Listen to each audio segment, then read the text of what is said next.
Com o advento das canetas emagrecedoras, a possibilidade de você conquistar um corpo dentro do padrão de beleza, ela se torna mais fácil. A beleza, ela é política. Oi, gente, eu sou a Renata Pisa, roteirista do Capital da Dúvida. Estou aqui com o nosso astro, Fabrício Guimarães, para um quadro novo que chama Restam Dúvidas. Porque eu, não sei você, Fabrício, imagino que sim, mas eu sou uma pessoa que tem muitas dúvidas nessa vida e queria já convidar a nossa audiência a deixar, inclusive, nos comentários as dúvidas de assuntos diversos que vocês possam ter pra gente abordar ao longo dessa temporada. Pra começar, Fá, a gente acabou de ouvir o episódio da Vanessa Rosan maravilhosa e eu tô te achando meio clean boy. Eu tô me sentindo... Você se encontrou, assim, nesse... Eu vou sair daqui e vou pra terapia, eu tô me sentindo totalmente clean boy. O sapato dele, gente, não tem uma mácula, assim, não, uma tem um coisa branca, aqui, cabelo no lugar. Agora, falando sério... É culpa da produção, não sou eu. A gente sabe que padrão de beleza, a gente falou muito sobre isso nesse episódio, recai bastante sobre as mulheres. Mas você comentou uma coisa que chamou minha atenção, que quando você era mais jovem, você também, de certa maneira, sofreu com isso por ser muito magro. Eu também era bem magrela, era Olivia Palito. Tinha um adjetivo, vamos chamar assim, para os meninos que eram magrelos. Como que você se sentia? Eu era magro e alto, né? Então era meio Vareta. varapau, né? Eu ia falar vareta.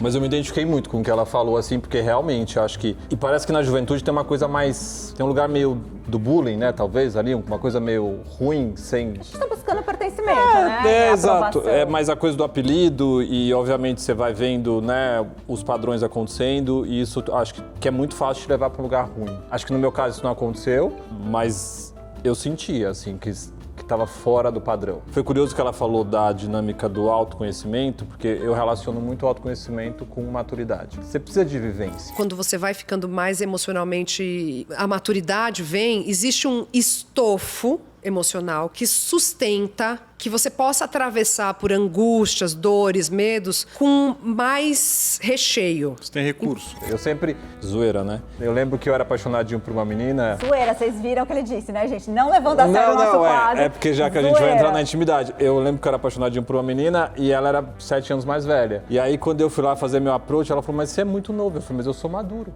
Com 15 anos. Não, já tinha 20 e poucos.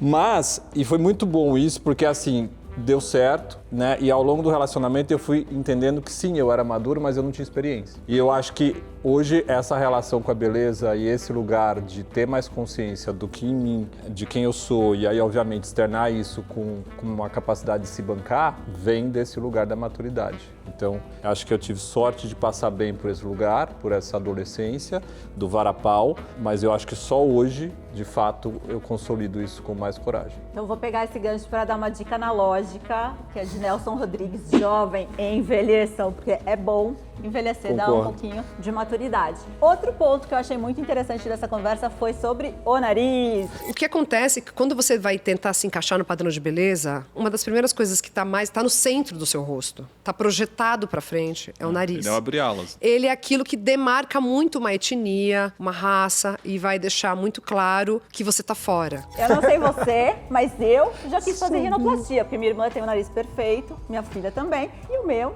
é essa coisa mais ou menos, né? Uma nota 6, assim. Mas eu achei muito legal a coisa do nariz estar ligado à sua origem, né? Familiar, cultural, étnica. Há pouco tempo também, Bella Hadid, que é uma modelo muito famosa e fez rino, falou que se arrepende um pouco porque isso tira a origem palestina dela, né? Você acaba tirando uma característica familiar, ancestral, em prol de um pseudo modelo bom de nariz.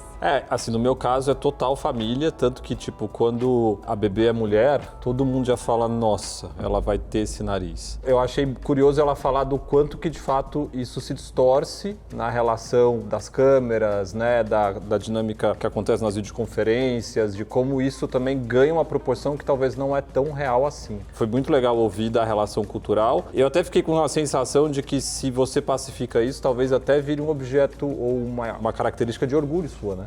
Porque conta a sua história. Sim, e tem um movimento nas redes sociais, aí quem acompanha TikTok, que é das narigatas.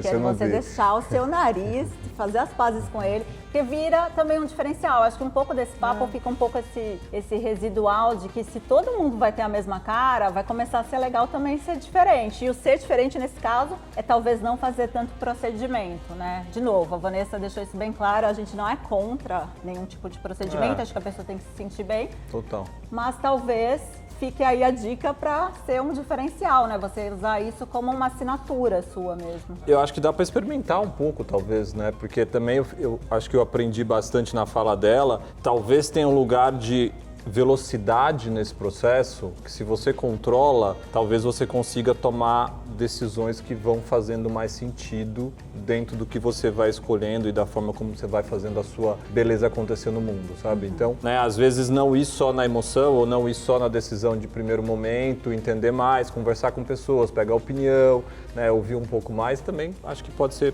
um caminho interessante de investigar. Acho que também poder ficar um pouquinho mais velha, né? Porque eu vejo as meninas fazendo plástica muito nova e aí você não tem esse tempo que a gente estava falando do amadurecimento, né? Totalmente. Então você já mexeu e aí para reverter, eu imagino que seja mais difícil. Eu gosto muito o exemplo que ela deu da história do longo prazo, né? Porque às vezes uma coisa que faz sentido agora, daqui a 20, 30 anos, não vai fazer e talvez aquilo vai virar uma questão mais séria de ser resolvida. Tem que tomar cuidado. Por exemplo, bichectomia é um negócio que muita gente faz para ter o rosto encovado, mas não tem, depois não dá para reverter. E aí você perde a estrutura de sustentação do rosto. Em 20 anos você vai precisar dela. Cadê? Tem um pensamento de longo prazo que é importante ter aí. Mas então, superestimado. Superestimado. Então acho que também tem um pouco disso, assim, acho que a gente vive a era do imediatismo, tudo é para hoje, né, de uma certa forma, mas quando a gente fala de longevidade, cara, você não, né, como é que vai ser isso no longo prazo? Né? Até que ponto que isso vai ter a importância que tem hoje daqui a 5, 6 anos e até que ponto o que você está sentindo de fato é causado pelo seu nariz ou são outras coisas ao redor, né? Eu acho que essa investigação é boa. Fiquei muito chocado com a parada da bichectomia, né? Ah, você não sabia? Não, esse longo prazo eu não sei. Nosso Que não diretor não volta, sabia. né? Se você tira, gente, essa é uma glândula, né? Não sei, posso estar falando Mas aí besteira você agora. Mas a gente faz assim, só que daí depois desaba, né? Porque você não tem a sustentação da pele. Não, e é curioso isso porque o padrão de beleza muda, né? Muda. Então, de repente, isso daqui a pouco vai ser o sinônimo da não beleza. E aí você tá ferrado. Que tem muita gente agora, eu conheço, não sei se você conhece, muitas mulheres fazendo explante da prótese, porque Sim. fizeram um implante e aí agora totalmente. estão querendo tirar, porque vem um movimento contrário de você parecer mais natural, né? Ou seja, gente, padrão nunca é para ser atingido, então a gente tem que tomar cuidado com isso.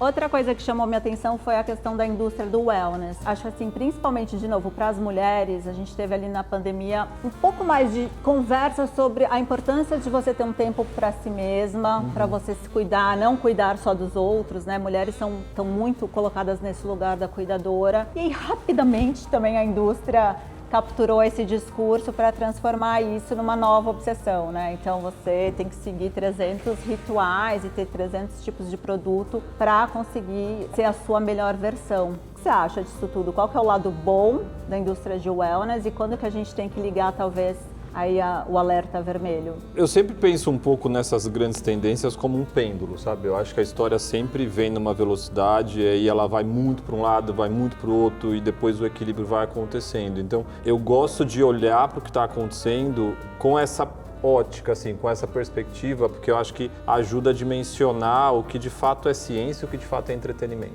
Eu acho que quando a gente fala de wellness, né, que está tudo aí, longevidade, o que isso de fato significa, acho que a gente precisa conseguir separar o que é entretenimento do que é ciência, porque acho que a ciência ela consegue provar, mas ela leva tempo para as coisas serem consolidadas, né? E o entretenimento ele traz essa coisa meio fã, meio do agora, que parece muito certo, mas que de repente amanhã sai um outro estudo, alguém que usou, e aí você vai descobrindo, né? Ela falou do ácido hialurônico. Eu hoje estou péssimo com as palavras. Mas enfim, o que eu entendo é isso, assim. Tem que fazer uma terapia lacaniana, hein?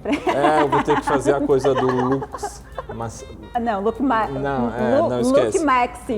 Look Maxing. Mas eu entendo assim, que é muito bom que está sendo colocada uma luz sobre essa perspectiva da saúde, não de uma saúde reativa, mas de uma saúde preventiva, né? Tem um conceito de life span e health span, que é completamente diferente, então não é sobre você viver mais, é sobre você viver melhor, mas eu acho que essas coisas elas ainda estão muito altas e o que está na superfície no dia a dia é um autocuidado mais estético, é uma dinâmica mais imediata, né? Tipo, a gente falou bastante sobre canetas, que eu chamei de cadeiras, né? Emagrecedoras, mas enfim, a gente falou bastante disso, que tem um monte de coisa positiva, mas a depender de como você usa, tem um monte de coisa negativa. Então, eu gosto do fato de que o wellness virou pauta, porque eu acho que ele vai trazer muita coisa boa, mas eu entendo que precisa saber ler o que está acontecendo e entender que as coisas têm consequências, assim, nada é do dia para a noite. Depois dessa conversa, você sanou muitas dúvidas ou te suscitaram novas dúvidas? Conversas como essa sempre ampliam as suas dúvidas. Mas o que acontece pra mim, e aí eu acho que é um puta privilégio de estar aqui com vocês nisso, é que parece que ela dá uma cutucada, melhor, ela bota uma luz no lugar que talvez você não estivesse olhando tanto. E aí eu acho que aí abre dúvidas, sabe? Do talvez por que isso não estava assim, ou putz, aquele comportamento ali talvez está relacionado com isso. Então, não sei, assim, você sai com bastante inspiração, eu acho, dessa conversa e com uma vontade de investigar e talvez de trazer a beleza para um lugar ainda mais interessante do que ela é para mim. Vanessa deixou várias dicas de livros, inclusive, e quem não pegou, volta no episódio. Tem um livro maravilhoso que chama A Biopolítica da Beleza. Eu gosto de recomendar, inclusive, para quem não está se debruçado como eu, né, estudando isso, mas que é um livro incrível, eu recomendo, porque é uma leitura, apesar de ser uma leitura acadêmica, é uma leitura fácil, um estudo de doutorado de Álvaro Jarrim. Esse livro fala muito sobre os valores políticos que a beleza tem na nossa sociedade, principalmente no Brasil. Eu gostei muito do subestimado e do superestimado. Superestimado e subestimado. Foi uma ideia nova que vocês trouxeram, eu achei isso muito legal, porque também foi um lugar onde ela deu muitas dicas, né? De uma certa forma. Muitas. Ô, Vanessa, tem uma brincadeira aqui, que é superestimado ou subestimado. Eu vou falar uma palavra e aí você fala se tá superestimado ou subestimado. Tá. E aí você pode explicar por quê. Eu acho que tem isso, né? Como a gente está nessa era de muita velocidade, muitas coisas surgem. E aí você fica sempre na dúvida, será que agora o protocolo é esse? Será que é aquele? Então é bom a gente colocar um pouco as coisas nos devidos lugares, né? Para estudar mais, no mínimo, antes de sair consumindo tanto. Totalmente. E mesmo ela que é uma especialista, você vê que ela também olha para essas coisas com...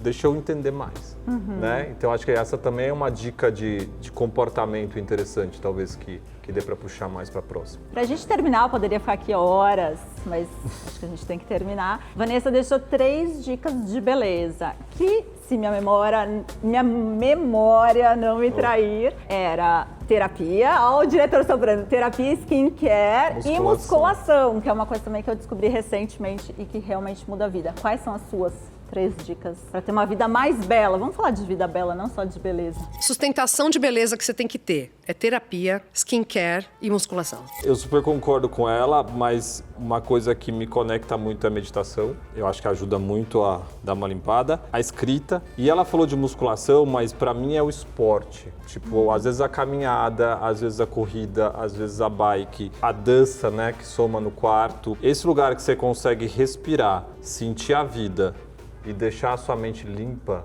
acho que dá uma... Reinicia o sistema, talvez, né? E foi legal porque isso veio da pergunta, né, de se ela pudesse desligar o espelho, que eu achei que no fio que ela falou você pode. Você pode. É uma escolha. Pode. Então, para mim, esses 3 elementos ajudam a desligar o espelho. Tem até um ritual interessante no judaísmo, não sei se todo mundo conhece, mas é de cobrir os espelhos durante o luto, que é para você não se olhar, né? Espelhos são mais difíceis de evitar, embora não seja impossível, mas telinha todos nós podemos desligar. Exato. Bom, gente, então é isso. Podem desligar a tela depois de curtir o canal, mandar esse conteúdo para algum amigo que você acha que vai tirar proveito, esse e o da Vanessa especialmente, e continuar acompanhando a gente em todas as redes. É isso. Obrigado, gente. Obrigada.